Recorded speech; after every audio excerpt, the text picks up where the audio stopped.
मित्रहो, नमस्कार. आज मी तुम्हाला एक विशेष माहिती सांगणार आहे. निसर्गातील सूक्ष्म पण एक अजब जीव म्हणजे डॉल्फिन स्पायडर. एक उडी मारणारा कोळी. या कोळ्याचं शरीर लहान असून ते चकाकीदार म्हणजे धातूसारखे दिसते. त्याचे डोळे बटबटीत आणि समोरचे असतात. त्यामुळे ह्याला अतिशय तीव्र आणि तीक्ष्ण दृष्टी असते.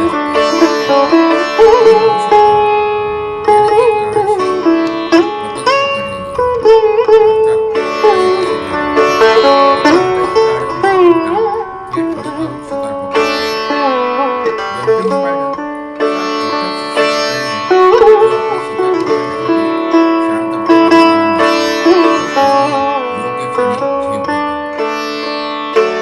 पाण्याच्या हिरव्या पोशाखमुळे त्याचं काळसर पण थोडं सोनेरी शरीर उठून दिसतं.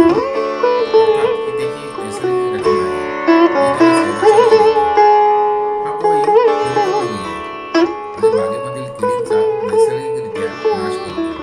हा लहानसा पण कमालीचा शिकारी आपल्याला निसर्गातील सूक्ष्म जीवनाचं अचंबित करणारं दर्शन घडवतो. धन्यवाद.